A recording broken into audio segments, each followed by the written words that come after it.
you missed your connecting flight at Turkey, or your flight got delayed for whatsoever matter, you got a few hours to spend, or an entire day to spend before your next flight goes, I'll show you what to do. Explore Istanbul.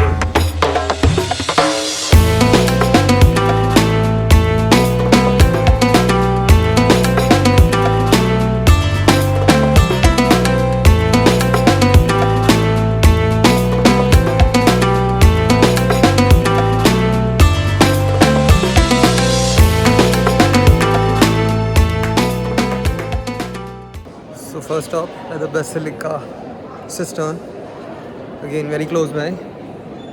It costed me around 450 liras, but I think it's worth it because I've anyway got my free walking tour starting at 10 and it's 9:15 now. So hopefully this should be good. Although I have no clue and no internet, so I cannot even read about this. But I guess I'm just going to enjoy the beauty that's here in front of me. Let's see how this goes. So they've added some description about this place. Looks like Istanbul, although it was a Roman capital at one point of time, and it has always been a very busy city because it connects Asia with Europe. And although it is covered by sea on three sides, it doesn't have water, drinking water that is.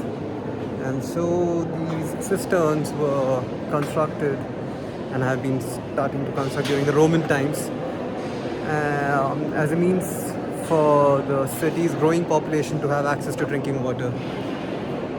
That's the story behind Basilica Cistern. It's standing the test of time and has turned into a museum today. But I can only imagine how it must have looked like during those times. Beautiful place indeed. And we are done with the Basilica Cistern. It's actually a 5 minutes walk if you want to do it, but of course you'll take a lot of photos on the way.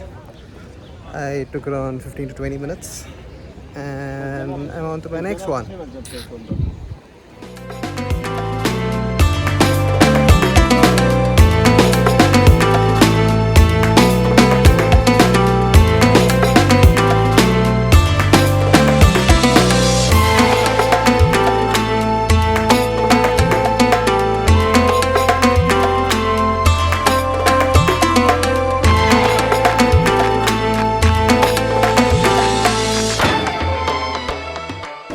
So in the spice market you will find all sorts of spices, of course, a lot of tea, a lot of souvenirs as well. It smells wonderful actually. It's quite cool. But over here it's a bazaar, so you better bargain, like in all bazaars. I think I'm going to pick up some local stuff. I heard there's something called the locum, which is like the candy from here. Why not give that a shot? To take home. Let's see. That street goes on to connect to the food street, which is like the melting pot for Istanbul. And this is known as the Hoka Posha, if I'm not wrong. Hoka Posha Street, I may be pronouncing it right.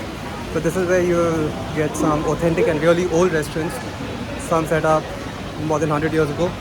But it's a good place to have your kebabs or your pidat, which is like your pizza, or the desserts like the baklava, etc. So kebabs, I must say, like killer, super tasty. And they also give me the pidet, which is like the bread. So firstly the kebab, and the pidet really is cool because they've given two different salads with it. I'm happy. So I don't think I'll be able to make the Topkapi Museum today. So it's one of the greatest palaces made by the Ottoman Empire, and they got a garden as well that you can enter for free, but you could also take proper tickets to go to the museum, go to the hammam, and you have a combined ticket of sorts. I think the ticket to the museum itself is around 750 lira. I could have, but it would be a touch and go for today. I'd only have 1 hour or so before I head back. So I'd prefer to walk by the Great Hippodrome before heading back. But another thing to definitely do, I guess, outside visiting the mosques, because this is paid and you'll have lesser crowd. It's more maintained, plus you'll have an audio-visual explanation to all the historical facts, to how the Ottomans lived and ruled. A quick history that I got to know from my guide today was that Istanbul as such was first occupied by the Greeks. They were the ones who came in over here, and by their king Byzantine, after whom this place was known as Byzantine for quite a long period of time. And that's the reason why when the Greeks for the very first time united and beat the Persians, they all combined and melted all the Persian weaponry to form a particular snake-headed statue of sorts, of which only 50% remains today. But it's still there at the Hippodrome, which you'll see in a bit. But outside that, there is also the Romans who came in later, and Constantine, who really made this into a magnificent city. So initially Romans wanted two capitals because they had to take care of their territories both on the west as well as the east. Progressively the west lost its charm, its power and its clout, and it was the east that continued. At a later point of time they accepted and embraced Christianity, because of which they built the Hagia Sophia, which is what it is known as even today, although it is converted into a mosque. But this church initially in Greek meant Holy Wisdom, Hagia Sophia. And when later this was taken over by, or actually plundered, by the Crusaders, who in the name of Christianity plundered the city even more and reduced its wealth. By the 11th, 12th century it was quite weak, and by the 15th century the Ottomans finally came in and converted this place into a Muslim empire, a very strong Muslim empire. And with the Hagia Sophia specifically, which you could kind of see, you could kind of see behind me, Hagia Sophia was converted into a mosque, thankfully by not destroying it, but by covering all its murals of Christianity with Muslim murals.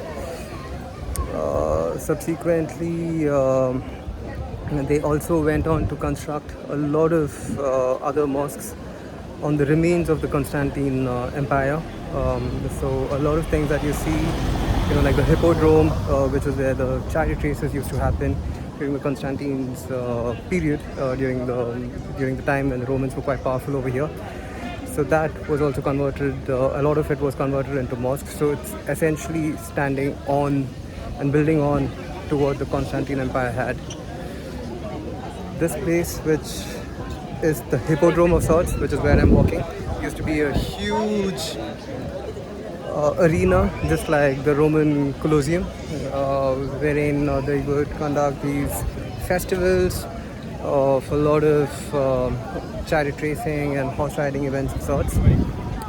You will see a lot of Greek as well as Egyptian stuff over here, which was a common practice for the strong Roman Empire to bring in, just to make sure that his city looked wealthier and stronger as well.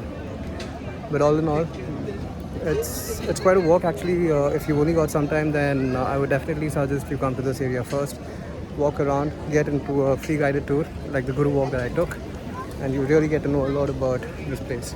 You can see I'm walking, that's the Blue Mosque, which was built by Sultan Ahmed II. It's right opposite the Hagia Sophia. I'm unable to get into this because I don't have enough time, and there are long lines actually that's waiting to get into the same, and I don't think I have that much time with me. Thank you. Oh. Okay. All right. Yeah. This crazy. This only crazy. Thank you. As you can see, this ice cream will not fall because it is condensed, and as I showed with the stick, it just does not fall. I'll need to almost bite it. That was the original intent of holding it on a stick, but they made a gimmicky and a funny act out of it. Not bad. I don't mind it as long as I get it.